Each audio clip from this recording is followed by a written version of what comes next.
nsonga eyo gojje ku nkuba badde alina ekyokukola ajja kwettira naye nga tomanyi lwaki alina obusungu obukutta lwa nsonga mu abalumba gye bakolera gye babadde balina okufuna 10 ne mu kibalemesa bagenda banoonya mu mayumba gammwe bakuba obuyondo babayinja ga pavement obatte bajjeko ebintu byammwe olw'ensobi gye mukola Kampala mwago wabatembeyi bonna mu Uganda abantu ne banoonya capital emitwalo 2.5 ku 10 kutandika okukola siri mutandisa obafutiza ngenda basala ekigambo kimu eno ensi gye tulimu obukubo akowa yagivira tulimu kabuka ne engeri y'okutandika okufutizamu abantu bakola ku kkuba akawungeezi mumenye emidaala gyabwe mututte ebintu byabwe abamu basibye kyokka nga banoonya kyakulya kino kibagamba ekiri atabala kyekirya n'asigadde waka essaawa zino muligoba abantu ku makubo saidize Kawempe Matuga yingira wonna mutandisa obbaga bamumenye ebintu byabwe naye mbabuulire ekigenda okuva mu y'ebiraka temujja kitegeera muyinza okwolesa obukugu kubanga ntegeddeko n'ebifo ebimu ebeyita ba first family baagala amataka ge baagala okutwala mu bitundu ebyo bazimbozi mall ng'omukyalo no gwe nawoninga eyita Diana nakuwoninga negaba va ku mataka g'abantu naye oganye bangambye okifudde lunye okukwata abantu beruzira saidi ngoveruzira ng'otuka luzira kiromba awo saidi awo bangambye nti olina ettaka liwagulawo in the disguise naye ne bootagula bonna bamenyeewo abalo basibidde mu makomera wateekawo ne safe house bwe basibira abaana b'abantu ku byalo abaresistinga obubbi bwo Daana ekyama kyo nali nkisirikidde naye onfoosinga nnyo okujja okwogera ebigambo byo ojja kuswala nnyo Daana oli mwana wa buwala toli mwana muganda nakugamba ne towulira bano bookyunya bano baganda banno oli taata agenda kudda eri Rwanda sina kindi bayinza omuddira mu kofi gwoyita taatawo nga tesi taatawo ekikolwa ky'okutulugunya bannayuganda mberekera awo mujja kwekulira akabazzi kugulu abe mugoba kukuba bagenda okujja mayu bagaba bakyunye so kabadde akalowoozo ka leero kati njagala genda ku kigulalo kikyaleero vidiyo etandike buli muntu yenna njagala obere ku vidiyo eno mwena babloga ba Nupu mbagala ku vidiyo eno oba posting oba commenting njagala bloga Nupu ku vidiyo eno lwali njagala basomesa bateekemu sense mu mitwe omanyi mugera n'embeera ne mwefuula nti mutegeera nnyo ku media n'olowooza nti mutegeera nnyo ne mutategeera kye mudiringa nakyo kati nzize olwaleero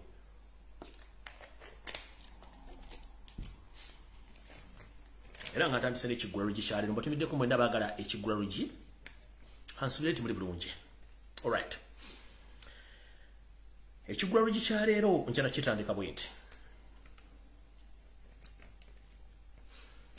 era njala bategeeza mwenda bannayuganda mu kiggula lugi kyaleero ffenna tuli bawambe oba owagira enkyukakyuka oba towagira nkyukakyuka ng'oli munnayuganda ffenna tuli bawambe enjawulo eri nti eri abalina emmundu n'obuyinza naye nga ffenna tuli bawambe kubanga gw'ogula sabbuuni ogumu ebbiri nange wemugula omwana wasasula akakadde kamu n'ekitundu naye bibanzi funye esobola omusasulirayo amafuta agalinye tugagula wonna we wamu kino kitegeeza ki ensi bagenda gitutulako nga tutunula ffenna tuli mu nsi y'emu ate gw'ojja kulumwa nnyo alowooza nti gw'osinga okutegeera naye ng'okuttiraku kwa munguuba kati ntandise bwe nti mwenna bannayuganda naddala abali mu Uganda abagawumbidde nga mwe temulowooza nti mutegeera mbagamba kigambo kimu ffenna tuli bawambe nga batuwamba basajja n'abakazi banyarwanda abajja okutwala eggwanga lyaffe mu kino tutegeeza ki tutegeeza nti bwe tutaaveeyo kwerwanako ffenna tujja kwevuma lumu ng'ate ensi yaffe bagitutte lwaki njogera ebigambo bino ebigambo byenjogera mbisimbako nnyo essira olw'ensonga eri abantu endowooza yaabwe nga nafu nnyo mu kutegeera baliwo okutegeera ng'ekintu kigenda okutuukawo bagenda okukikwata ng'obudde bugenze ate nejjusa lwakyakoze eki lwaki kituuseewo nga saakitegedde tugamba nti olunattawamba olusooka muziba nnyindo olugero luno lutegeeza ki nti embwa kyekisolo ekisinga okuwunyiriza kiyinza n'okuwunyiriza mu kilomita emu kiki ekiri mu kilomita emu n'emanya kiki ekiriyo ewunyiriza buli lusu n'eyawula naye embwa bw'eneeba eneefa ng'olumbe lugendo gitta esooka kuzibikira nnyindo zino neba nga tekyasobola kuwulira ekivundulwa nti olunattawamba olusooka muzibikira nnyindo naffe tutyo abantu abali mu sitwaga basinga obungi olumbe lunaatera obbatta naye ng'ekibassa butawulira nakuwulira nti mwe musinga okutegeera naye ng'ate okutegeerawo kamwe kwa munguba eno message njagala egende mwenna abeefula ba blogger aba Nupu naye ng'ate indirect multiple ba Nupu kubanga ekintu mwakitonda n'abasinga obungi we know this National Lopers Movement ekibiina ekifugidde bannayuganda emyaka 37 era ekyabba akalulu ke twawangula ekisazeewo okugula buli kintu ekisoboka bakugule gwoye bongo bakugule naye nga kyebakuguze tekyenkana na nsi yo mutandise okwekuba ggoolo mwe kennyini era simanyi lwaki simanyi lwaki ebintu bino byagenda okutukontosa kumanya abantu bino biringa nabo kitandika kitya Yoseriti bahabulwa okuva mu nsiko mu 18 ekintu kyasinga okulaba kiyita blackmail propaganda divide and rule ekyasasula ne sente yateekawo ne TV n'abana propagandist abatambula ku TV nga boogera ebigambo ebyo nejjera kubuuza ebbanga lye bavumidde National Unity Platform ebbanga lye bavumidde Kyagulanyi Center n'ebbanga lye bavumidde abantu baffe n'okubawaayiriza gwe agamba nti nze kamwa koogera nkola propaganda ng'oli wa Nuupu bwe mba kisogedde ku linnya lyo nga nkola counter-attack ku Museveni ne famire ye n'ebikola biri mu Uganda gwe atali mukozi wa Museveni kikulumirako luddawa ogati Lumbuye kola propaganda naye ng'ogamba nti oli wa Nuupu ojja n'okola presentation no posting nga nikola propaganda kikulumirako luddawa nkubuuza gwe Museveni asasula Tamale mirundi asasula Lwamushana asasula NBS BBS NTV bannamawulire bonna ne ba bloggers ne balubalwa Kyagulanyi Center ne bakuba family ne bakuba buli kimu n'ekino bagalokiza ne tujja ne tuzimbira tuzaawo bwenzija ne kola counter attack ku bikola bya Museveni golonga nti nkola propaganda nga sogedde ku gwo omuntu particularly ngate gogati wagira nchuka chuko okolira that's the question kitegeeza nti mwe mwajja mu Nuupu nga mulowooza mumusinga okutegeera naye nga ate mulina gwe mukolera indirectly ebintu bye twogera wano Museveni abisasulira ssente empya n'enkadde kitegeeza abatukolera mukyali bangi bwe mba nga nsobola okujja n'enkola information gwe nga togitegeera oli wa Nuupu giveeko as long as tusogedde ku Nuupu sogedde ku gwe nga nze nkola counter attack against the lies and the killings of Museveni gwe nojeraga ndikola propaganda kiba kitegeeza gwe okolera Museveni gwe sogeddeeko ekitakwata ku Kyagulanyi nga tendifendinga Kyagulanyi ogamba otya mukola propaganda kitegeeza mweke nyini mwabakolera Museveni in the disguise bwe mba postinze ekintu nkipostinga on behalf of the struggle kirabe kito boto ya commenting leave it there kireke kibere wao Museveni asasula propaganda sokulumba Robert Kyagulanyi Center mu in and out teri mutemuva okogera musibika so when we counter attack the propaganda oba we use the same tactics against Museveni mwabayita abanupu ne mupene mugamba ate kusoma tukola propaganda sima ya honesty kukoleka nkubulye there are billions and billions of money Museveni zayo no spending oku dividing and ruling no kululinga bana Uganda ngakosa propaganda and blackmail kati gwa ani go ina agenda okolera ekintu ekyo era gwe basi kwogedde kiba kikulumirawo kitegeeza mmwe mulire ekigendere kyammwe that's why ne struggle ya vunama oba yazingama kubanga temukozesa bwongo mulina osooka okukozesa olwongo musooke manyi ekintu omuntu kyakola ekintu kyakola bato kitegeera kiveeko kubanga okutegeera kuba kwa muntu so si mugejjo si buli omuntu agera ategeera kyenjogera buli omu entegeera yanjawulo ne batuba tuli mu kiraasi tuyinza otula abantu 100 naye nga bategedde omusomesa kyategeeza babadde nga 27 ekinana tebategedde bajja tegeera after nga babannyonnyodde kati gobanga information egyempa togitegeera please relax tuza akatuliro ko tuze entwingiriyo wansi relax tojja kitegeera kyenkola kubanga era fena tutegeera bwe lumu mutegeere nti omusajja gutulingayo muyaye bwe tuba tulwana street fighting tembaamu liifiri tembaamu ani street fighting kyensanga kyekkuba nkiddamu mu street fighting kyensanga kyekkuba oba nkubye mutayimbwa oba nkubye musekuzo oba nkubye muumi oba nkujja muliiso gwe tuta street fighting ebyobufuzi Museveni byazanya si jango politics temumutegeera kati mutuleke amanyi jango politics n'emizanyo gitugizanye gwe tagitegeeza tuze entwingiriyo wansi nabagamba diplomacy mu Uganda takola mwabali mu diplomacy nga muloza mugenda funa obuyinza nga muli mu diplomacy nga ate mu counter attacking information yetuwafu aba struggle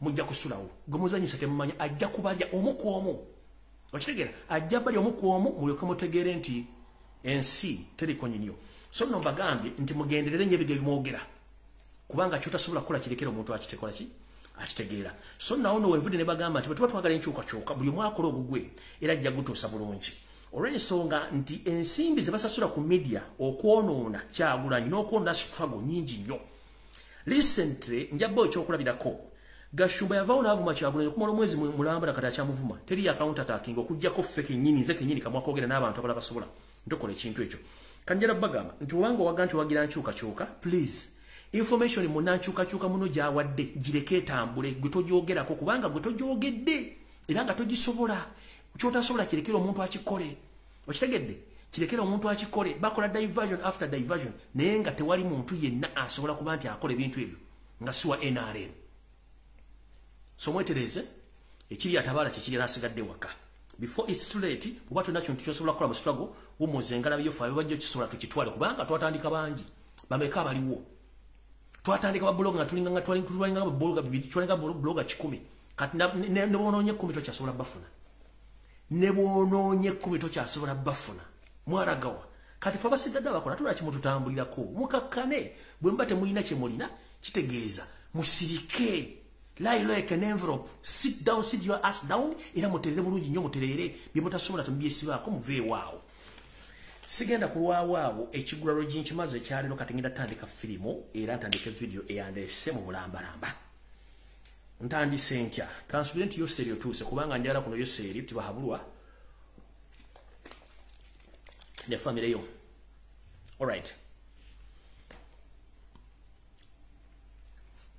njagala abenji omugenzi abadde katikke wekika ky'embogo omukulu Emmanuel Majega ono eyatufuddeko mu ggwanga lya America mubere ku video eno njala tandika nammwe oyo yabadde katikke wekika ky'embogo omukulu Emmanuel Majega era yabadde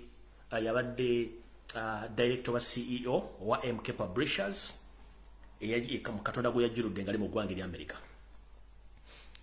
Nga bwenzi zamba gamba nti Museveni akozesa tactics nyingi nnyo okujjawo abasajja abaganda balina essente ne mutakitegeera omanyizi byembyogera n'embirekawo nagamba buli musajja muganda yenna ng'olina omukazi ow'okubiri sooka onoonyereze kule profile okunoonyereza omukyalo oyo ava luddawa information gyenfunye omwami ono yaweereddwa butwa before ab'enganda z'omugenzi mukulu Emmanuel Majega nga temunnazza mu kimwami ono musooke mugole mukole thorough postmortem mufune postmortem eri independent to find out whether omwami ono yaweereddwa butwa oba kubanga information gyenina nze kulwange nganze endaga nti omukulu Emmanuel Majega yaweereddwa butwa era nga omukyala yabadde involved mu kino ye mukyala we ow'okubiri gwe bayita Halima Mudondo Cuba Halima Mudondo Cuba yono era naye bangambye mukyala Munyarwanda yono gwe bangambye nti ayinza okuba nti yali ebegewa kino ekintu mukyala Munyarwanda mutegedde bulungi era omukyala ono abadde mu ggwanga lya America omwami ono bwe yamaze okufa omukyala ono ekyensonyi era nga bakola Abanyarwanda kyeyakoze ye yasibye mbusibye bibye omulambo n'akuleka mu America n'ajje Kampala mbonaakola olumbe bw'obanga twadde mu mission ya semwami ono nga ngaze information gwenjifunye kubanga bagenda kunoonyeza report casting event obuto baddemu gwagenda okukwatibwa yoyo omukyala ye mukyala w'okubiri agambibwa okuba nti yabadde mu ddiru eyawadde omukulu oyo butwa era n'afa ekyensonyi omukyala ono yadduseeyo mu America ng'amaze okulaba ti ddiru ewedde n'adduka n'avaayo kati ali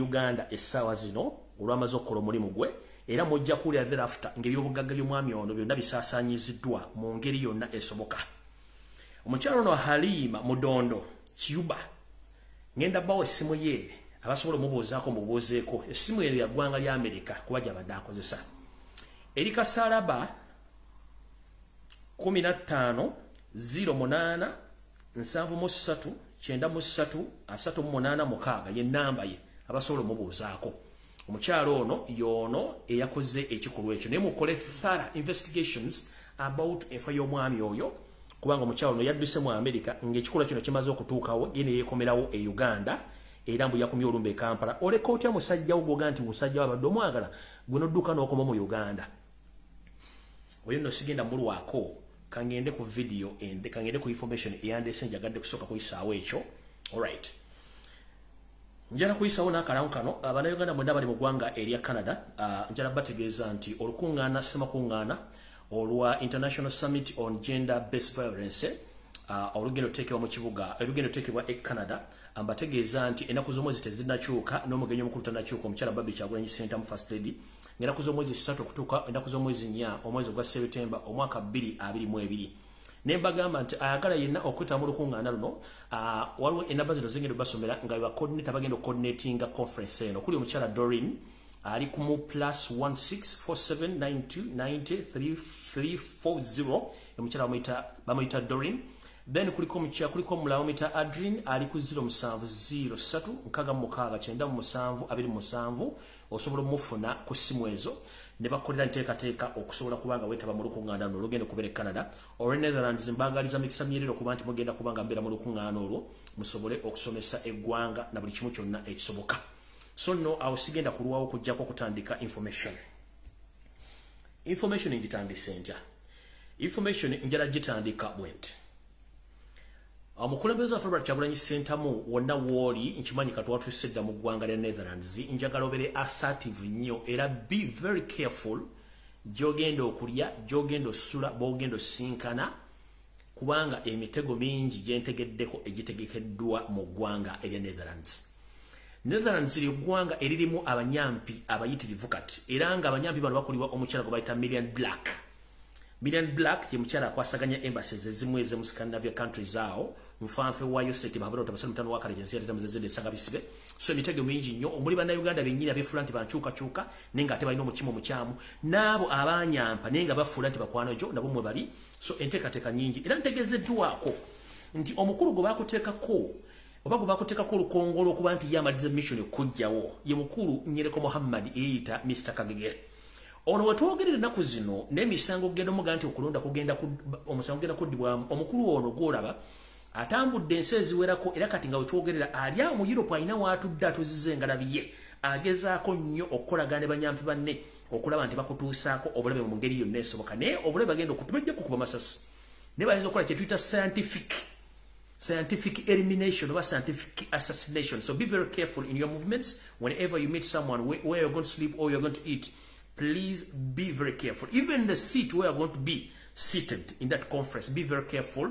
Kubanga Nyereko Muhammad jali ekimusirisiza ng'omusazi obyayi ku kkubo ali ku mission ennekusifu gwe gy'otamanyi. Robert Kyagulanyi Ssentamu AK Bobby Wine. Be very careful gy'oli mu Netherlands ne gy'osuubira okgenda. Nyereko Muhammad mwe muyita MP Kampala Central Muhammad Nsereko. Mission yamukwasibwa dde wano kwe kuba nti ayina okumaliriza gwe alyoke afune kyayagala era gyali.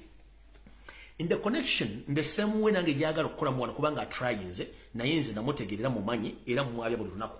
Naye mukulu Robert Kyagulanyi Ssentamu, whenever you are, please make sure nti mu Netherlands gy'oli o making sure nti obeera weekengera nnyo buli muntu gw'olabye olw'ensonga nti bano abantu abanyampi bangi nnyo mu ggwanga lya Netherlands nga ne embassy yennyini ey'omu Uganda embassy ya Uganda Netherlands nayo yandiba nga y'omu ku bo abali mu nteekateeka eyo. Okay. Awo nvuddewo kati ntandise information eyandese ntuufu right. Mwenna abadde bamanyi ababeera katabi ng'omanyi nti obadde ojja drones okuwamba drones bikoze bitya njira bategeeza nti omukulu abadde chief operator wa drones ezo nga bano baganda Museveni bw'akozesa amala n'akutta mufu njala bwa mawulire gano buli mwategere nti Uganda weeri siwe ino okubeera mujja kutegeera kati ntandise information endala. All right. Nga sinagenda wala nnyo kansoke mpisewo message eno. Eno message njagala egende mwenna abasajja n'abakazi oba abasajja ba Kabaka ne bazaana ba Kabaka n'abaganda mwenna. Amanya gayinza Lumbuye Fred ekekemeko ali. Ndi musajja muganda ataliiko kubuuza. Emirimu gyange ngikolera no ku internet okutegeeza eggwanga n'okubasomesa. Essaawa zino gwe mulaba nyinza okubanza omu ku bantu abasula ku butebuuke oba ku bunkenke naye kisi kyakitya okujja kubategeeza information. Bwe navuddeyo ne nteekayo ebifaananyi ku social media platforms zange zonna omumpembe wasanya kalo kyala Peter Mayiga alizinga ka video ng'agezaako okujjawo kye nataddewo. Naye nga betugamba nti wandikola ekintu okulumya omuntu n'owonsika ng'oyambe muyambe ekkiriza wasanya weekubye eggoolo kubanze bulijjo kino ojja weekuba eggoolo. Ngenda bazzaayo katono nnyo kuba information erina nnyingi. Nzize mbagamba ebigambo bingi nnyo biringa obugulu bw'eggongolo abantu gamugalira obwe ekiki naye nze nabagamba ebyange byogera n'embiteekaano. Essaawa zino wetwogerera Ssaabasajja Kabaka yawambibwa and that's the fact. Ssaabasajja Kabaka yagibwako media ekyo ekyokubi. Ssaabasajja Kabaka yaggibwako abantu bonna abalina omukolako emikolo egy'ennono egy'obuwangwa n'okuyambibwa bamugibwako. Ssaabasajja Kabaka abakuumi be ab'ekyama nabo bamugibwako. kati amajege gamuvunaanyizibwako naye amajege gano mu nnono n'obulombolombo amajege gano tegakkiriza kubeera ku Ssaabasajja dde omwetoola waliwo abambowa abalina okumubeerako okumpi kubanga bano bebennono abalina okubeera ku Ssaabasajja Kabaka abali mu kikula kino bano bonna babajjawo olw'ebigendo bya Wasaanya ne Museveni mukamaawe bano abambowa gye baalaga bonna bagibwawo bano bambowa abakulemberanga n'okukuuma empologoma ne kati essaawa zino teri amanyi gye bali abo bambowa abalina okukuuma Ssaabasajja Kabaka mu ngeri yonna esoboka akakodyo kano bakatandika batya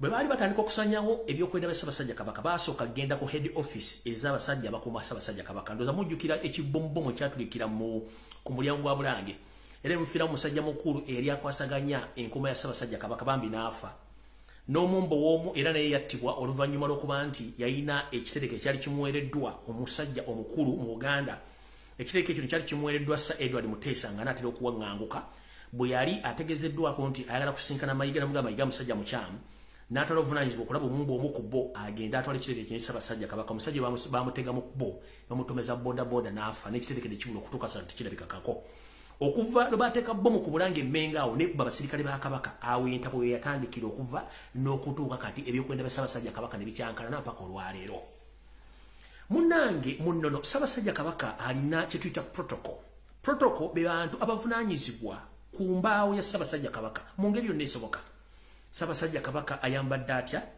Ssaabasajja Kabaka atambudde atya alidde atya baali balina okusinkana baali balina okubuuza era buli kimu alina kikola atya era ne wabanga agenda kuba nti atereezebwa waliwo omuntu alina omuvunaanyizibwako gye buvudde katono wabeeranga omukyala yatambulanga ne Ssaabasajja era nga yakwata ensawo ye nga ne waba Ssaabasajja Kabaka kalidde bulungi nnyo mu ntebe ye wabeerawo omukyala ebbali awo abukalidde bulungi nnyo mu busuuti ng'era aliko n'olubugo olwafu Oluganda ng'atudde ye ng'ali awo alina kusavinga Kabaka mu ngeri yonna esoboka naye omukyalo oyo mutunire vidize omukyalo takyabeera ku protocol yavaako kuliko abambejja abalina okutambula Ssaabasajja Kabaka mu protocol babajjako kuliko abalangira abalina okutambula Ssaabasajja Kabaka mu protocol babajjako Ssaabasajja Kabaka abalwadde alina omusawo aw'obuvunaanyizibwa alina omubeerako nga wannono yalina okukwatakana n'abasawo ababulijjo abasawo etutabano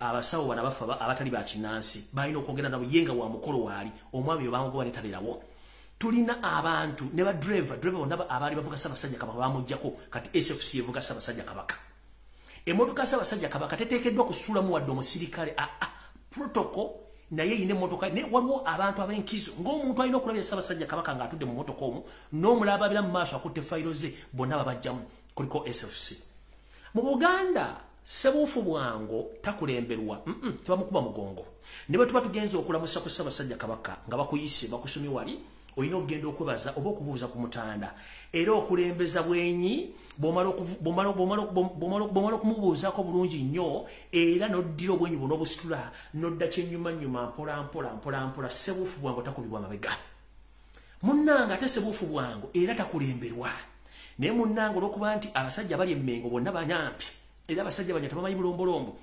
ekisookera ddala mu Buganda omumbu alina okukuma Ssaabasajja Kabaka kubanga kya buwangwa kya nnono era mu nsonga eno takulemberwa musirikale era talirwana musirikale ekyambalo ky'abayambadde kitegeeza musaayi Kabaka talirana bantu baliwa musaayi era takulemberwa era mubeera mabbali eno luli abambu obaakulemberanga ne baggula ekkubo abantu ba Kabaka bamwoleko obuwanga kubanga alina kubanga alengera mu maaso gy'alaga naye go batayizanga batayize enkoko egenda okumaamira ekyo kikyamu nakyo tikikola makulu ekirala Yoseri tibahabula otabasira mutano wa kalensi lete mzezede nsanga bisibe ani bukyanga yali abaddewo yalabye kuba Yoseri nga mukutu bamutereze saati bamutereze ekitogi obe kooti oba okumwambaza masiki mu biseera bino agiyambaza yokka Ssaabasajja Kabaka kale katugambe yatuuka ddi mu mbeera ey'okumwambaza masiki nga tasobola kujambaza kyekibuzo kisooka ekyokubiri protocol yalagawa kubanga mwatadde video mwaloze ne mukawunta attacking information yange nende mutamati mwade mweyambula where is the Kabaka's protocol ya Kabaka yalagawa to the extent Kabaka bwagamba nti ngenda kuvaamu wano alina okuvaamu kubanga eyo ebeera wiringiye nagati ndo okuvaamu naye bwe mwatuuka ekitemu Ssaabasajja Kabaka nayagala okuvaamu wali muganya okuvaamu amajege gamu era drone yange nabo information tebakikola kati era bategeeza Mayiga nga tunasiruwaza bantu mission yo tugimanyi era ebikola byonna bya Museveni kwebuzabuza nga afukana aba oyagala sympathy. Now you are paying the bloggers osasula obusajja okujja okulumba lumena abantu abala nedda. The fact is tumanyi Museveni mwakola emirimu gye kubanze namusoma from A up to Z nawe yenkola gyokola. Ogeza nnyo okwefuula nti oli mulungi nnyo mu public ninga obutemu kwotudde. Ogeza nnyo okwefuula nti oli mulungi mu public ninga obutemu kwotudde. Ekituufu kiri nti Ssaabasajja Kabaka yawambibwa era ali matigga. Wano bamuggyako media. 2 n'amasimu g'olumutagalina. 3 baagala affe kimugonyo nga teri ategedde. Ekyo tetugenda kikola. Tetugenda kikola. Ayagala okumanya information entuufu nti bano Abanyoro bajja kusanya wa Kabaka. Essaawa zino Kabaka w'Abanyoro Kabaka w'Abanyoro Omukama yasiimuuka. Obutwe bwamuyiwa Windows. Tasobola kwetegereza muntu wadde okumuddamu buuze buli wakubuuza ne muddamu ne mwetula mu musanga ddamu n'akubuuza nga omuntu gwe yakasanga. The same way Omutanda gy'ayolekedde. Tugenze ku Kabaka w'Abakonjo baakuba olubiri lwonna ne balusaanyaawo ne bamukwata ne Jake. Kabaka w'abantu omukwata odda Jake. Kyekibuuzo kiriwo kati ekyokubiri. Nze sigenda kaana mayiga na bayaayo bali Mmengo. Time egenda kujja naye nakugamba geza kakutande Ssaabasajja Kabaka afe nakumulisa ettaala kubanga ekuliko. Sigenda kulwana naawe n'okitegedde bulungi nnyo ensi emanyi nnyo byonna byemutegeka okukola tumanyi bulungi nnyo. Ssaabasajja Kabaka muwambe. 1 protocol ey'abasajja n'abakazi abalina osisinkana Kabaka ne meetings abalina omusisinkana zonna zaasazibwamu. Abataka tebakyasobola kulaba Kabaka. Mayiga njagala otubulye bukyanga Ssaabasajja Kabaka alwala omuwa obutwa. Bataka kibi yali asinkanye ne mutuwa meeting ali awa live nabo mu public tekiriwo. Abalangira n'abambejja tekiriwo. Ne bannabyabufuzi bonna abali balina osisinkana Kabaka programu zaagwa mutaka. Ekyo nakyo weekiri.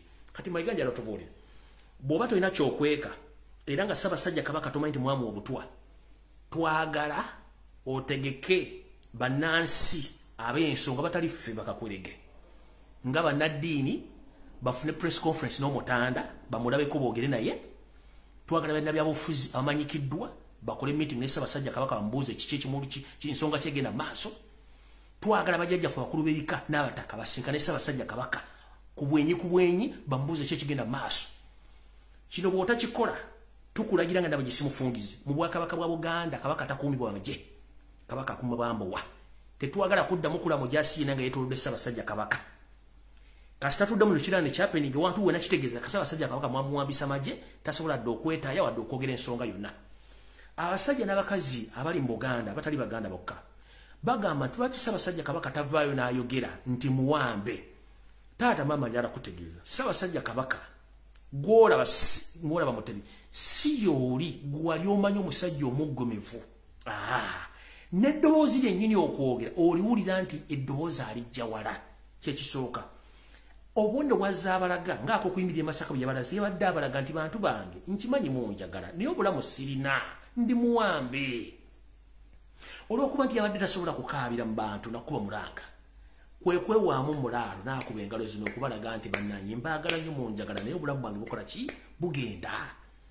Ye sayini gye yabalaze omusajja muwambe. Naye olw'okuba nti abantu abasinga obungi mu Uganda endowooza yaffe enfunda nnyo. Oli najja ku social media naga nti Ssaabasajja mwagala ni amukuuma kubanga toli Muganda tomanyi nnono amanye tasobola kubuuza lwaki amagye gakuuma Kabaka lwaki Kabaka muwambe kuba tokimanyi ekyo. Kati bulijjo tukimanyi bulungi nnyo nti Omutanda bwe bagenda okusoma embalirira ya Buganda Omutanda yabeerawo nga nannyini mbalirira embalirira yasomeddwa yabaddewo lwaki twomulese mu mbalirira kubanga mu mbalirira Ssaabasajja Kabaka alina okuba nga alaba abantu be ng'aggyeko akakookolo kuba tebaagala aggyeko kakookolo. Ekyo nakyo kikimanyi mu mbalirira tiyabaddemu. Omukulu yazze n'akinda mu Buka n'asoma embalirira n'agenda n'atambula n'agenda atandise ku invitinga abantu kujja kugula bijoozi kubanga ye bizinensi ye. Mukulu tukulaba naye nze nkugamba ekigambo kimu nze wano wendi sigenda kuvaawo. Nkuuma Ssaabasajja Kabaka nga nkozesa bigambo olunaku enkuyegerezi n'asituka nga zirina okukunoonya mayiga ojja kufunika ate ojja kitegeera. Mwenna aboogera ebigambo ku nsonga z'Obwakabaka ne ku Kabaka ng'omuntu ng'abuzaabuza muweebwa ensimbi ensi balaba. Ekyo sigenda kirwako njagadde kiyitako kitono nnyo sikirina mbuzi bwakyo. Alright kangende ku information endala.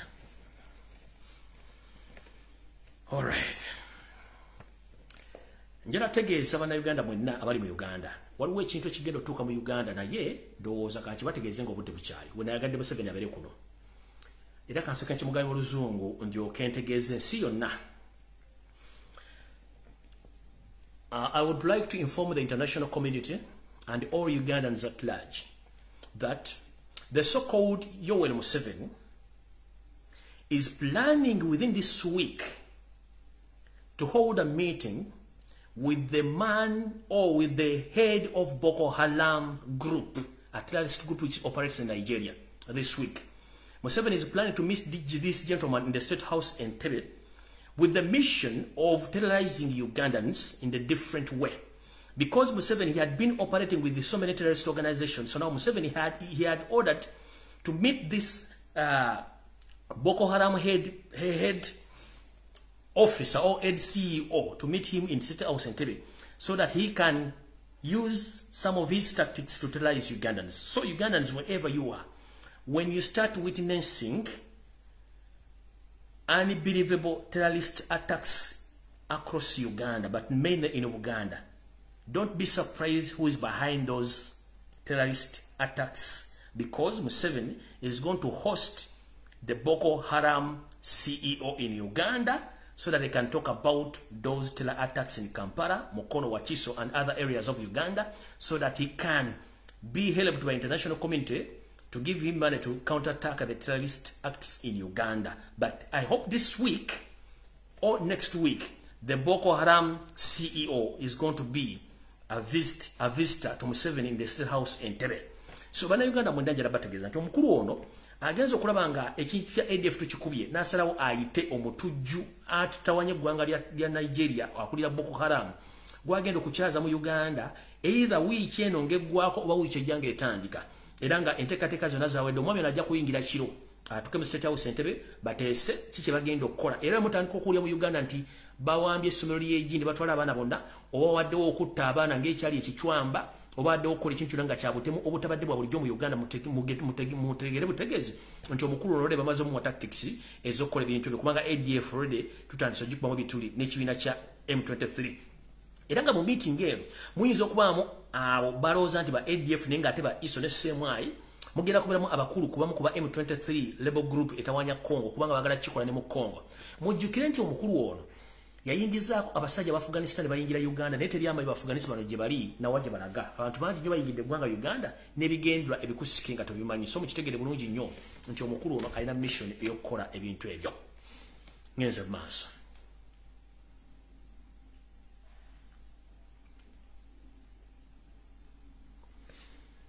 All right.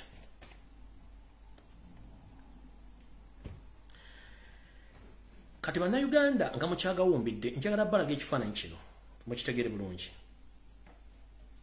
Ekitawanya ffena kiri ekintu kimu. Tuganya okusooka okumanya ekizibu kya Uganda ki. Ekizibu kya Uganda Museveni so si bana Uganda. Bana Uganda bambe beetaaga kumala kutereeza Windows. Yoseri Tibahabura bwe yali ajja mu Uganda yajjanga refugee ku myaka 10 n'ennyina. Nakozesa omukisa nga balina ekigendera kyabwe ekyokuwamba eggwanga Uganda era ne baliwamba. Enkola gye bakolamu nga bawamba eggwanga Uganda y'enkola gye bali mu kukola mu ggwanga lya Congo. Ono y'omu ku boogezi ba M23 musajja Munyarwanda. Wuuyo musajja Munyarwanda naye yeeyita mu Congo.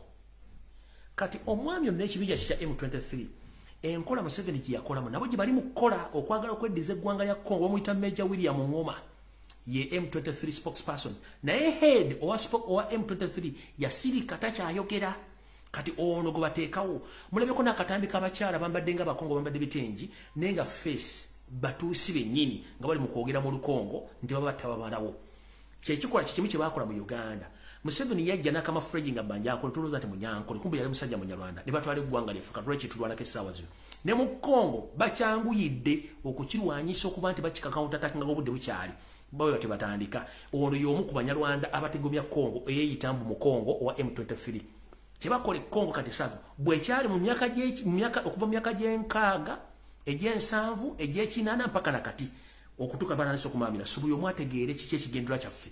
bana basajja si bana Uganda era buli muntu awera sente okulya mu nsi yo ko kimenti ensi yo juguza mu Nyarwanda pure ndaya kano ka group k'abatuusi Wetwogerela olwale ebitundu bingi abantu bali mugobe mu ttaka kubanga ekigendwa kyaba kyakutwala ttaka njala bategeeza before abakulembeze bonna abaliko nga tekwali kikuba bantu ku ttaka nga tekwali kutwala bantu ku ttaka naye lwaki Yoseeri bw'amaze okutuula mu ntebe nakkalira mu bitundu bya Buganda abantu bagobebwa ku mataka olw'ensonga nti bagezaako kuzimba kintu kyabatwale Buganda ne Uganda nga tewali muntu bakuba ku mukolo batekemu Abanyarwanda baabwe mu Buganda tubadde tutudde entende n'abantu abasinga obungi era nga abantu bantu bawane w'okutuula ne batuula bulungi ne bazimba amayumba gaabwe ne balya ne banywa ne bazala n'abaana nga tetulina buzibu era nga mugati wali gwe bagoba ku kibanja nga tuwana ebibanja ku bwereere nga nabo tebasasula busulu kiki ekyatuukawo oluvannyuma lwa Museveni okuyingiza ideology ye mbwaleeta Abanyarwanda mu ggwanga oditwala kino kyerabikira mu bintu bingi nnyo njala tegeeza bannayuganda njala muggula amaaso era buno baka njala bugende mwenere bannayuganda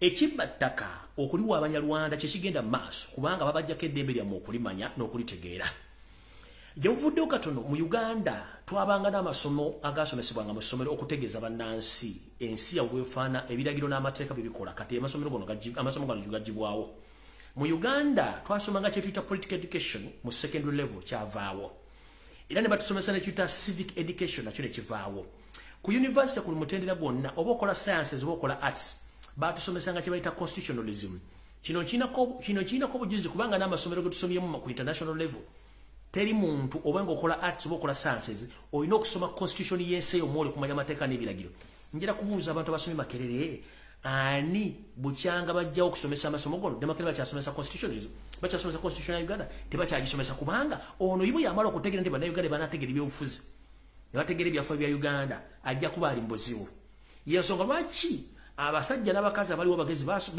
bategeeza bannabyabufuzi musomese bannayuganda constitution mu nnimi zaabwe mugikyuse mugize mu nnimi zaabwe era n'obutawo mugabire ku bwerere buli kitundu kyonna ekya Uganda Museveni yagaana okikola kyeyakola nga ye azannya omuzannyo gwe nga muyonjo nnyo nga temugutegedde kwe kuteekawo kyankwanzi gyatwala embuzi zinnakabege ezabitanga zonna n'azitwala n'ateekayo institution eyiyo gy'abatwala mbu abasomesa patriotism kubanga yamala okujja political education ne civic education ne constitution studies ku university level kati ye n'ateekawo amateeka agage ng'akutwala ekyankwanzi okubrainwashing ng'akuteekamu ideology eyiye ku bubwe esupporting n'okulwanira ebikolwa bye ng'oli ekyankwanzi era buli mbuzi yali agenze ekyankwanzi tesobola kusigala ng'etegeera Uganda kiki ekyo nkisibako ssente teri mbuzi yali egenze ekyankwanzi neevayo ng'ekyasigadde kyekimu bwe batetandisa kulya biwata omudde guvaako bwe batevudde ku muddo edda ku ccacu yeyengeri Museveni gye bafumba b'omu n'abajja ku bimulina okutegeera so ekyo kivuddeko ngenze ku information endala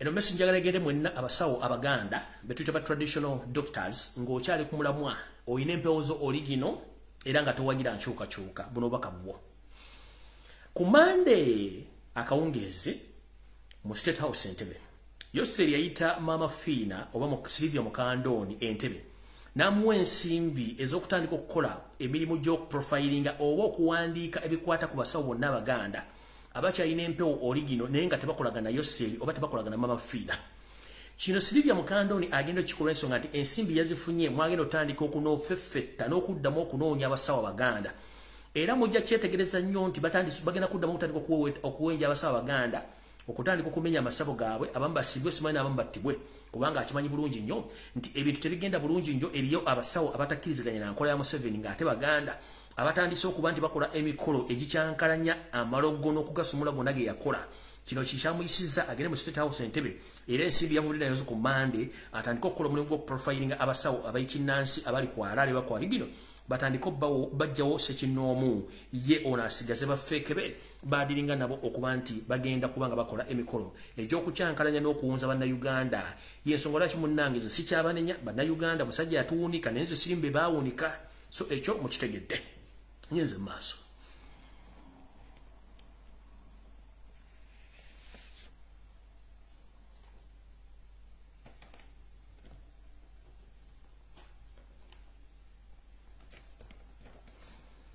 akawungezi ka Joe omwogezi w'amagye yavuddeyo ne yeegaana ebikolwa ebitegezebwa ku TV ne ku social media nti abasirikale bamaze emyezi 6 tebasasulwa n'agamba ekyo kikyamu bafuna omusaala nenjala bategeeza Yoseri onaku yagenda ewaabwe ku butaka okuddayo okulaba bateekawo gye tuyita code 1 ku security alert ekyateesawo code 1 ekyo waliwo omu ku banene maje yali agenda okwefulya mukama we Yoseri era code 1 eno bwe bagiteekawo yali esoma bweti muulize bulungi nnyongera gibavunulira tugende mu maaso mulyoke mutegeere nti bana basajja balalu code 1 esoma bweti munteekateeka dda mutayiika ku mawulire amatuufu agaafulumizibwa oba kansoka ngisome mu luzungu. However, another rebel source says that some UPDF general sent a message alerting all heads of department and units commanders to get ready for abrupt operation within the starting soon.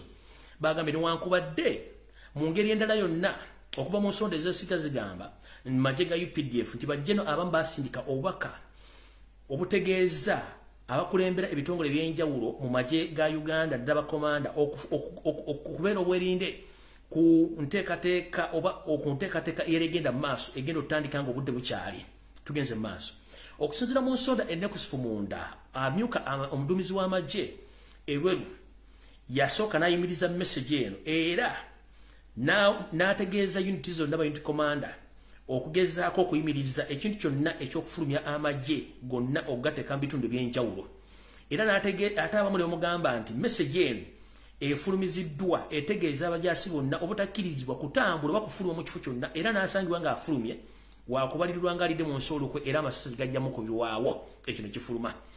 Endala reliable sources zigamba nti General Eweru oluvannyuma lw'okutegeera obubaka buno olw'okuba nti Yoseri yamulekera obuyinza bwonna kyamutwalira obudde n'akwata essimu n'akubira Yoseri ng'ali Rwanda n'amutegeeza mukama wange nfunye amawulire agandaga nti munda mu ggwanga mulimu enteekateeka ey'okuwamba obuyinza nga toliiwo era Yoseri n'alagira Eweru ne banne basobole okukontaininga embeera eyo olwero bwe yavaawo n'akubira muhoozi Kanyerupama eyali mu bitundu by'obuvanjuba bwa Uganda n'amutegeeza nti nfunye information nti waliwo ku ogenda mu maaso era ono muhoozi Laaga n'ayimiriza butereevu pate yaliyo mu mambuka eyo ne basobola okukontaininga embeera eno olw'ensonga nti ekituufu kyali kiti tukoolo baali bamuwambye nga bwe bawamba Obote ng'agenze era mu lukuŋŋaano lumu olwali e Singapore so neyo kodi eyabadde esomeddwa nti wabaddewo okuwamba okwadde kugenda mu maaso so no mukitegeere kati omwami ono ekizibu kye tebalina ssente ziwamagye za kusasula amagye nga ne bwetwogera essaawa zino mpozi nga meeting ewedde waliwo meeting eya security etudde mu State House Entebbe okusinza ku dooni yange baddemu bateesa ku ngeri ki bagenda okulimba amagye ga UPDF naga SFC nti bagenda kutandika obbawo akakadde k'ensimbi okuva n'omwezi ogujja. This message go to all my brothers and sisters who are still serving in UPDF.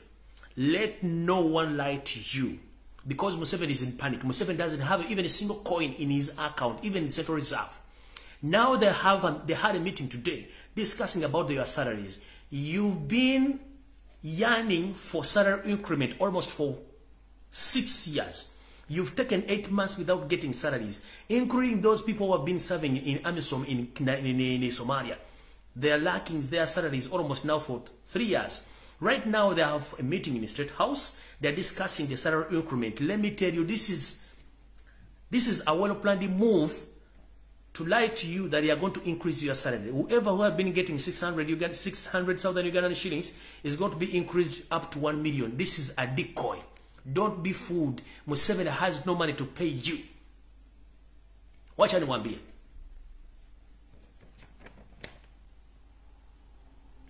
Wafanyakazi wote wa serikali wa UPDF, wacha niwaambie.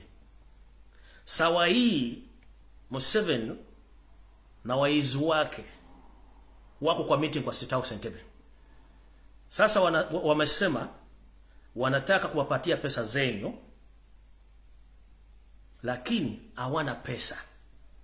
Wamesema kila mtu amekuwa anapata kama 600,000 Uganda shillings. Atapata milioni 1 ya Uganda, lakini wanawadanganya. Museveni na government yake hawana pesa. Pia na Bank of Uganda hawana pesa. Na banka zengine hazina pesa. Muulize wananchi watawaambia. Kwa hizi commercial banks zote simai sijui Sentinel sijui nani Standard Chartered hawana pesa. Sasa watakwenda kuwadanganya nti wanakwenda kuwapatia pesa zenye hawana pesa. Hii ni decoy. Musidanganye. Munajua mzee mzuri kwa kunawaambia kipindi cha lala salama na chakula hizo ni vipindi ni mbaya sana. Wanawadanganya Museveni ana pesa. Mkuu waangalifu. Mwambie mara moja. Mweke bunduki kwa mgongo. Mkuje tufanye kazi na wananchi. Kwa sababu mwendanganywa kwa muko na family. Hamuna pesa, hamuna kitu chote. Lakini wewe mjamaa iko na pesa mingi, wako na mayumba, wako na mjini. Lakini kupatia pesa zenyu ni problem. Lakini wanawafanyisha kazi kuua watu na kuiba gold kutoka Kongo. Lakini wacha nikuulize hizo zote pesa zinaenda wapi? Muko kwa barracks mnalala njaa. Hamuna chakula, hamuna maji. Lakini munalala tu. Museveni na waizi wake wasiwadanganye. Mufanye kazi na wananchi. Hii nchi yetu. Wote au ni Wanyarwanda wanawadanganya tu. Walitoka Rwanda kuja Uganda kupeleka nchi yetu. Kila kitu kinauzwa. Sasa ni sawa ya kufanya kazi na wananchi. Hamdanganye. Mujaulize mwenyewe kwa nini tuko na UPDF, tuko na SFC, tuko na CMI, tuko na SFC. Kwa constitution ya Uganda tunajua vizuri tuko na jeshi moja inaitwa UPDF, lakini hamna bunduki. Wacha ni waulize. Jeshi gani inaenda kwa wananchi inafanya operations za kuiba watu? Jeshi gani? Hizo ni SFC kwa sababu wako na bunduki. Wasiwadanganye huyo mjamaa na pesa. So, my brothers and sisters, those who are still serving in UPDF, let nobody lie to you that Museveni has money to pay you. No, they don't have money. Right now they are in the meeting discussing how they are going to lie to you, that they're going to increase your salary from 600 Ugandan shillings to 1 million. No, they don't have money. They have stored each and everything in Bank of Uganda. The Central Reserve is empty, including the commercial banks. They have no money. Right now, they have sent you to Congo to fight because they want to occupy Congo, but they are getting called from Congo and they sell those gold. You are in the barracks right now, sleeping. You haven't yet ate. You have kids. You have wives. You have each and everything to feel free, but you lack money. Others of you spend like 3 years without getting salary. Others of you spend 8 months without getting salary, but you are there sleeping. These people, they have mansions across the world. They have mansions in Uganda. For you are sleeping in tent. You are sleeping in tent. You have just one pair of uniform, one pair of shoe. How are you going to manage life? We are in economic crisis right now. The kilo of posho is at 4,500. How do you go to manage your family? You've been serving in UPDF almost for 15 years. You don't even have a 2 single-room house in Uganda. These people, they came to destroy our country. But you are there in the barracks seated. Right now, there are ongoing robberies across Mukono, Kampala. Do you know those people are stealing from Ugandans? Those are the serving SFC because there are some group of SFC who are not well off because they are not paid. So now they are getting their guns from the barracks. They go and steal from Ugandans. These days, there are own abrupt red blocks which are taking place across Kampala and Wachiso. People are being stolen at night. Laptops, phones, cars, and each and everything, even money, they have been stolen from Ugandans because you guys don't get paid well. Right now, they are in a meeting trying to deceive that they're going to increase your money. They are lying to you. Museveni has no money. If teachers are still striking, they are not paid. Doctors, the same. Even police officers are not paid. What about the serving UPD officers? They are just lying to you. Nothing is going to come of that meeting. They don't have money. It's better you wake up and add yourself and add your efforts on the suffering Ugandans and we get lead of this rotten regime. Because these people, they came from Rwanda, they have to go back to their country, Rwanda. You understand? All right, cutting ends a mass.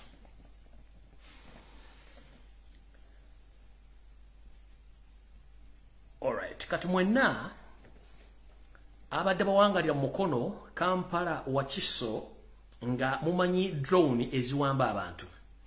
Headquarters za drone zino zibera Katabi mu kitundu ky'Entebbe wali headquarters za drone zino. Drone zino zoperatingibwa ogenda okukima abantu bonna abawakanya yosete babula otabasala mutano wa Karekezi.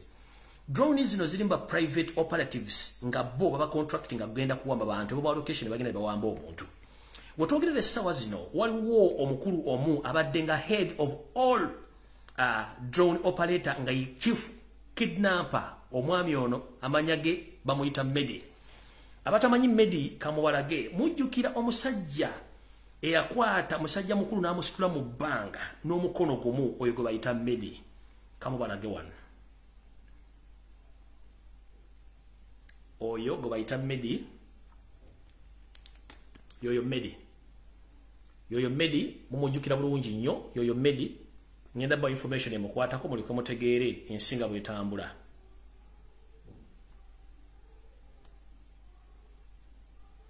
Yoyo Medi bwate bwafaanana. Wetwogerera essawa zino Medi zembuyagezi kunta ono awakigambibwa awambi bannayuganda ddala abaana Abaganda abasukka mu 13 nga batulugunya mu bisembo batulugunya mu safe house ezenjawulo nga batambazirwa n'ebitundu bitategedde. Medi ono essawa zino mbuyagezi kunta bakambe bamwefuulidde ne bamutta. Kambalage ekifaananyi yakwatira omusajja omukulu n'amuteeka mu bbanga nga talina gwe yeebuuzizaako. Yakwata Musiraamu n'amukwata jeke n'omukono gumu n'amuteeka mu bakati oyo yamusitula gwe bayita Medi zembuyagezi kunta olwaleero. Mumula bulungi nnyo muzooming kanzuminge Musiraamu ono ng'amukutte jeke ali mu bbanga eyamukwata ye Medi oyo kanyama gwe mulaba bwe mbalaze wali. Medi zembuyaga ezikunta essaawa zino olw'okujembera ebiragiro bye bakama be bye ngenda okubategeeza essaawa zino. Ndoza mutegedde bulungi nnyo. Mujjukira bulungi omwami oyo yono Medi. Mulaba bulungi nnyo. Ono yabadde chief operator wa drone zonna mu Kampala Ntebe Wakiso Mukono yoyo. Chief kidnapper abadde akolera SFC ne CMY okuwamba abantu zembuyaga ezikunta. Kiki ekyamusizza ani yawadde order. Ono yabadde mukama we eyatoye ono yabadde mukama we. Lindako. Wait a minute.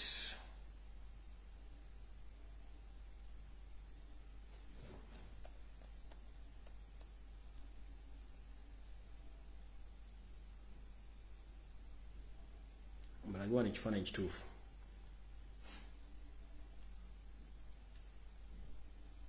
Oyo yabadde mukama we era yabadde mu mission yamugyewo. Yo yabadde mukama we yatoye mission eyamugyewo. Bamuyita Ranso's Grace. Oyo mwami akola mu SFC bamuyita Ranso's Grace yatoye order eyagyewo Medi. Kiki ekyagisizawo Medi woba otuula okakkane. Oyo ye Ranso's Grace musajja Munyarwanda yako ye chief operator wa drone zonna mu Wakiso Ntebe Kampala. Era nga kigambibwa ayina omusayo gwera abaana 15,000 zebawambye era ne battibwa abala tutumanyi gye bali yoyo. Ranso's Grace musajja Munyarwanda operatingira mu bitundu by'Entebe era nga ye yatoye order Medi attibwe. Olugero lwabadde lutya yoyo ndoza wera bana oyinza okuba kuli. Mayinze babayi mubeerako nnyo kuno. Ne mukama okakola yose yoyo. Ayinza okuba yategedde nti basse omu ku baadde bamukolera emirimu yoyo. Kamubongere wano.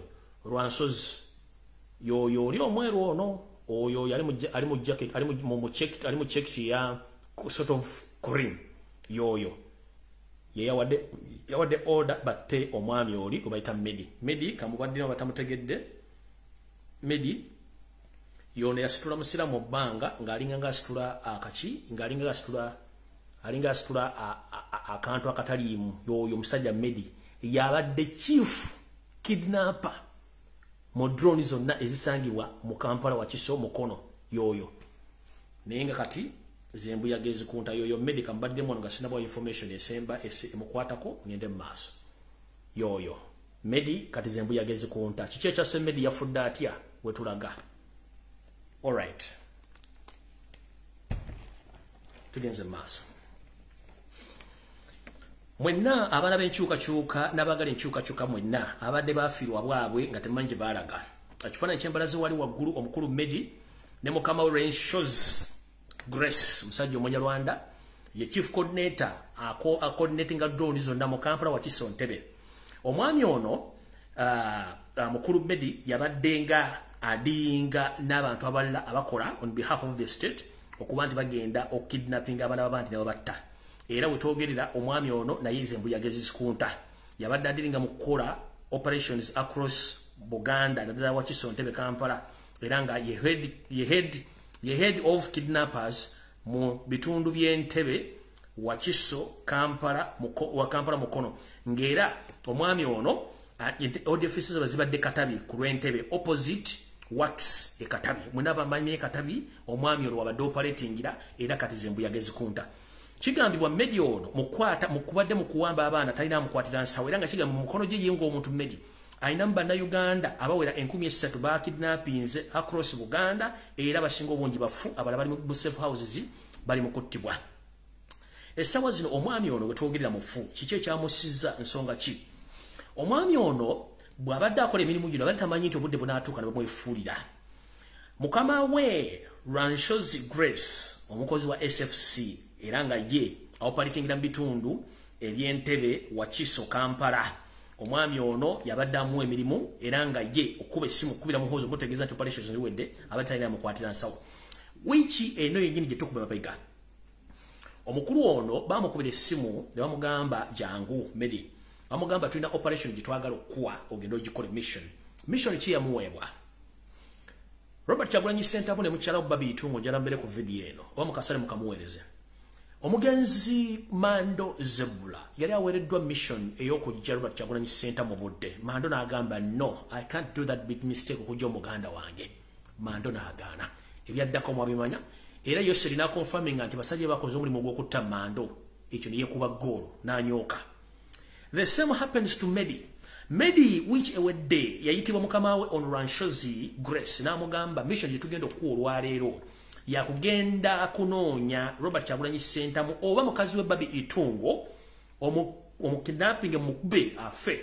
Fe tujja kukola investigation tukwate tukuteeke eruzira watu kutwale mu kooti bakuteeke eruzira naye nga buli mwezi ofuna ssente zo.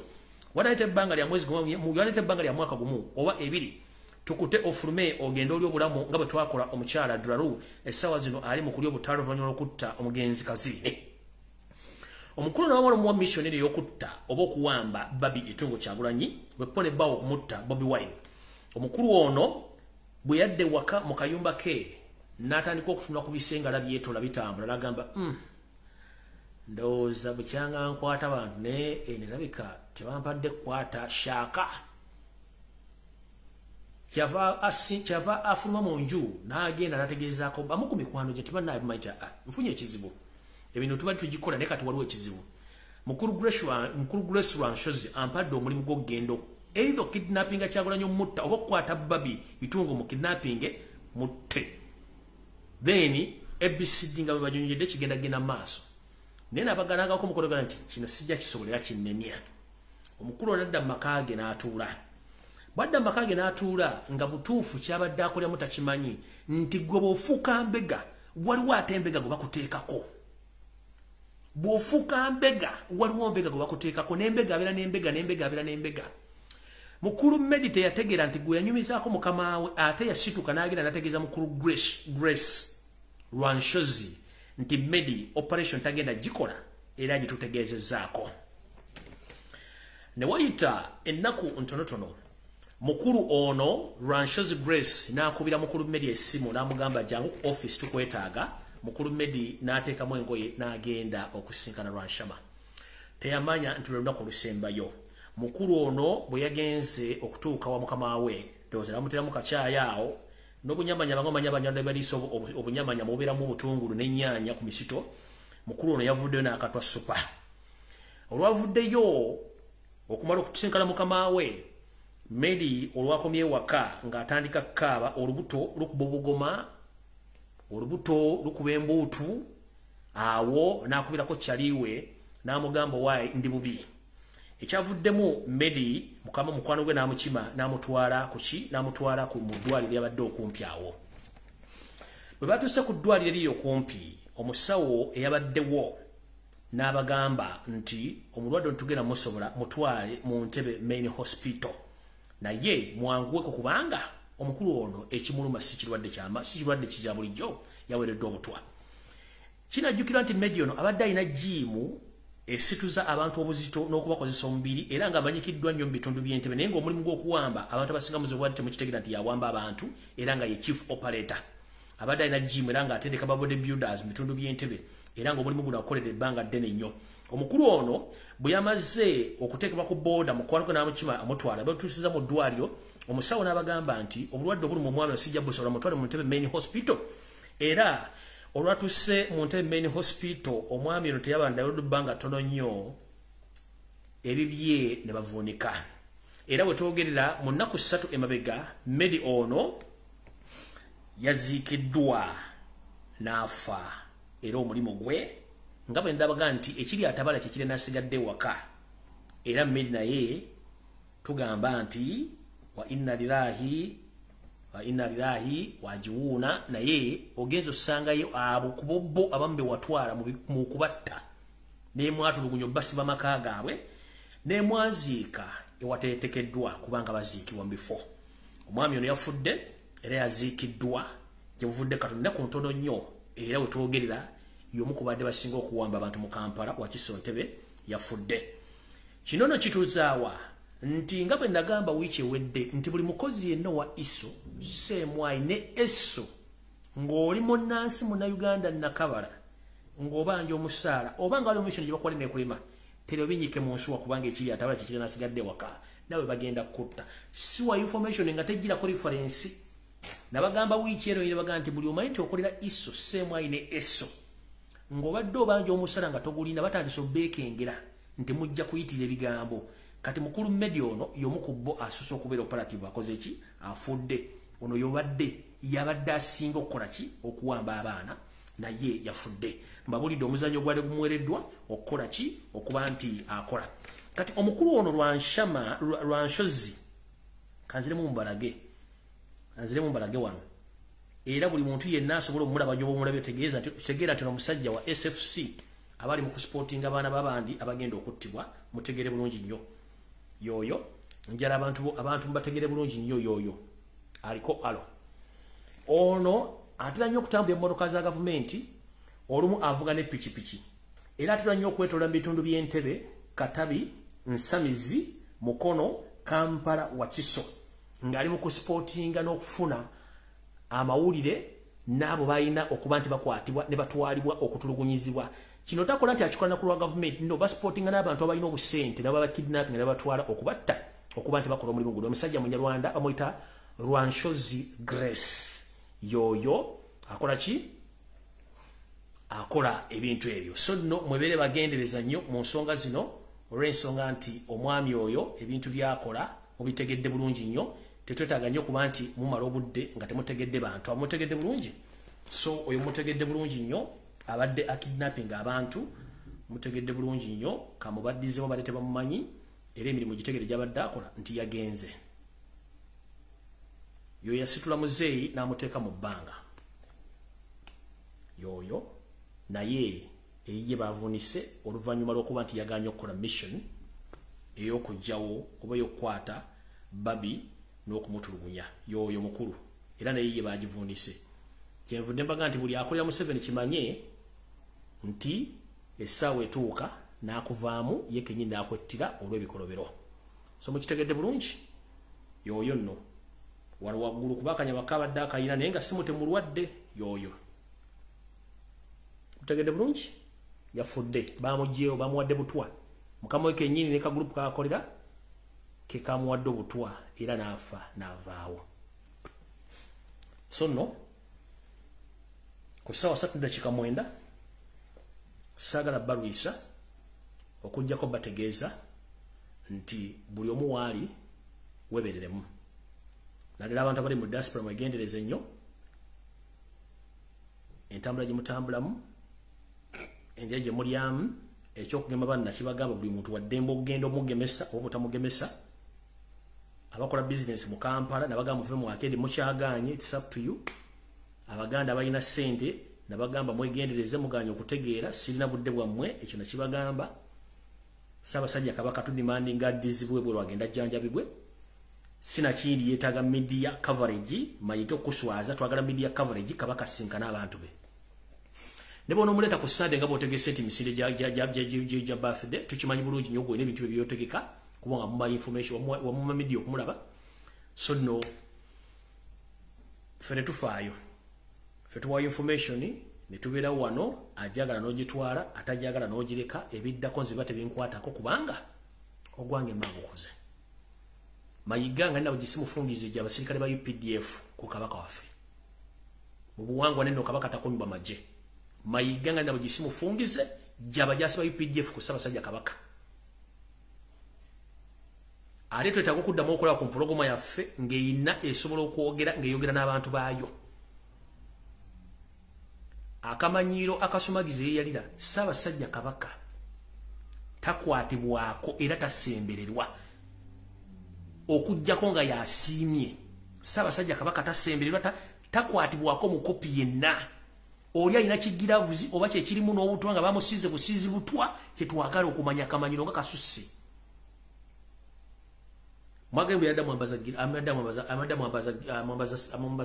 maski Mukama Museveni wala mwambaza maski mumutereze kooti era namukwata namusiga namukwatira ku nkono omukopi akwata ku Kabaka omukopi akwata kyekyo atuka ku protocol ya Kabaka kale nganda bujisimu tetukyalira kuddamu kula UPDF ku Ssaabasajja Kabaka era wono ogiremezaawo tutegera mission etufu eriwo mwagala kutta Ssaabasajja Kabaka mu nkukutu nga temwagala baganda bategeere Mayigande bono social media ebikola by'abantu abakulu tuyinza obikola emisana mu kisenge nga teri amanyi naye emisana bivaayo omukyala zati ne zijja omukyala ng'ali lubuto Mayiga tukulinze ne bwenebuzabuza ng'afukaana aba nkugambye embeera eri ku Ssaabasajja Kabaka ensi egirabe ekutege ne bw'onoosasula ssente mu media werungi ye results tujja zitegeera ng'abakulu babeera mu bisenge nga bali mukwano gwe bulungi nnyo n'ekivaamu lwe lubuto waliwo activity yagenda maaso zezo results tukulinze fe wetuwona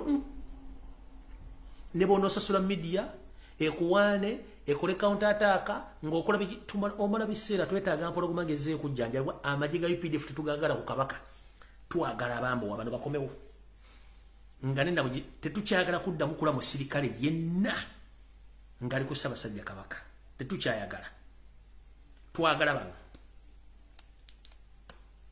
bano betwagala tetukyagala mujasi yenna kubanga mu buwango mujasi Kabaka tasemberera mujasi ayiwo musaayi ate Kabaka takulemberwa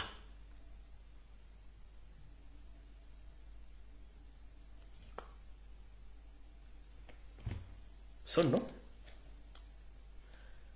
Mayiga mwagala ennamba ye n'ekisinga okusesa kikino kankibabuulire okumanya omusajja muyaayi omusajja mubbi bwe twatandika okugaba ennamba z'abaminisita n'ez'abakola mu State House Mayiga essimu ze zonna ezimanyiddwa yaziggyako muli yose ne munzijukiza yaggyako essimu ze zonna ezimanyikiddwa n'addamu n'afuna essimu endala essimu ezimanyikiddwa tezimanyi n'essimu kati zaaliko teri agimanyi okuggyako abalina essimu ze kuliko abalina essimu ze be bantu bafiira nabo emmengo ate naye kati bw'amala omukubira essimu nga Bibbi wedde ng'essimu agiggyako essimu ze zonna yaziggyako ezimanyiddwa n'afuna essimu zitamanyikiddwa yenna ayagala Mayiga n'omuwa information okuba ku ssimu eya reception wali ku ofiisi ye n'oleka programu deira n'addamu nti akkiriza okusinkana oba nedda n'essimu ezimanyikiddwa gwoba ozina zonna zomanyi ng'olira oyo oba olera omukwano gwa Mayiga ddamu okuba ku ssimu ze zimanyiddwa bona ogifuna kaziggyako zonna yensonga lwaki kava ne kagamba mbu mwe lwaki musindikira baminisita message lwaki muwabira baminisita kubanga yakitegera ekiddako mujjukira message eyo gyasindika mbola okuba mumanya essimu z'abaminisita bange simene mbasindikira message mumubawaabira yamanya ekyali kiddako ndoza mukitegedde bulungi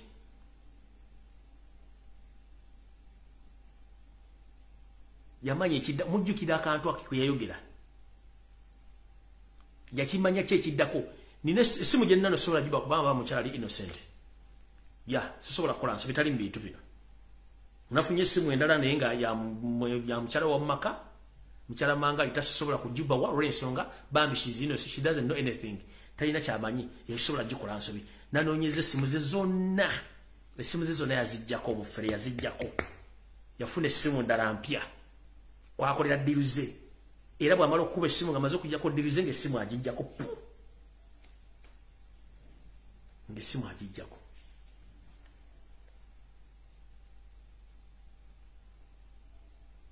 gwalira ng'omanyi nti essimu zo zimanyi zituwe nze zonna ze babadde bagenda okuba zonna ze yazijjako zonna gye bampadde ngeri perfect nabaga sigenda giba okuba ya mukyalo tata kyamanyi bambi njagala tubeere berufu nnyo omukyalo waka mukyala manga tana kyamanyi tumugye mu bizinensi zino bambi era sobola bbawa simu eyo mukyala mulemire bakola emirimu gye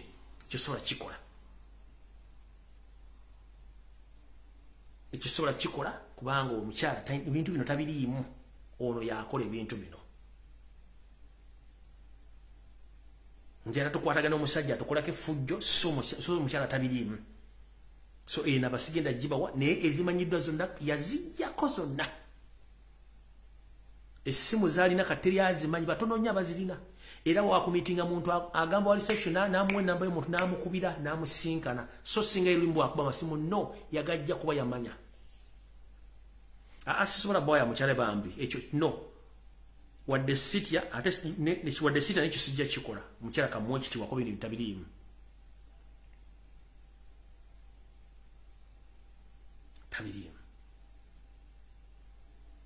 ne njagifuna entuufu zino empya eziriko njazifuna kuba alina essimu ezisukkamu 3 alina essimu ezisukkamu 3 empya enkadde zonna zaavaako zonna yamanya tugenda mufuna n'azijjako tosobola zifuna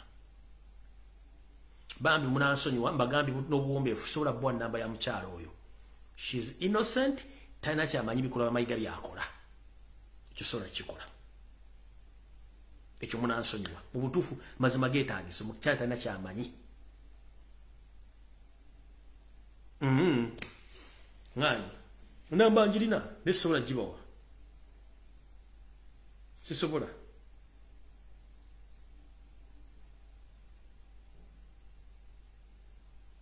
mwagala tegera nti njira mu mizoga nti ono yeemulisa simu njirina wano kanji balage bulazi wano gibamuliseeko nga teri open musooka mutegere nti namba njirina mulimu gwe mwatuma yiyo kanji balage wano yiyo mugiraba eriko linnya kyeyo njirina nisobola gibawa sisobola she's innocent she knows nothing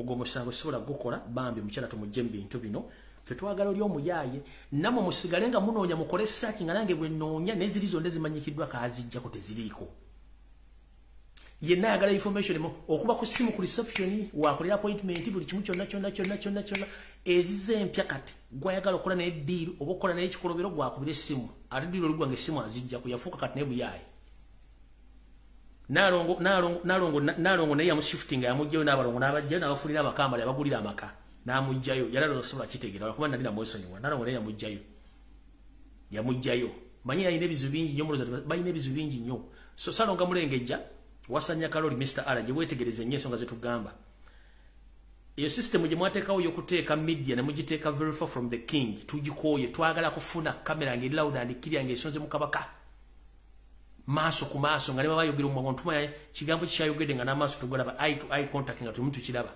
ebyokuteeka kamera muziteeka mu distance almost ya meters 5 okuva ku kabaka no ekyo kifu mukitegedde bulungi so enamba nkyaginoonya naye nadde nfunye naye mbambi mukyala tabiri sijja kikola ekyo sijja kikola enamba yaani tetulina budde bwaba naawe so bannaye mukama bankumira takumira mpeera tusinkane ku Sunday mu Bulwange Mmengo ku bimuli nja kola kyengenda okola ku Sunday bwe naba nfunye time nja kubabulira kyengenda okola ku Sunday within these days nja kubabulira kyengenda okola ku Sunday ndabe kyengenda okola ku Sunday mishitagede bulungi kale bale mukama 10 mpera tusinkane kunakola rona mweraba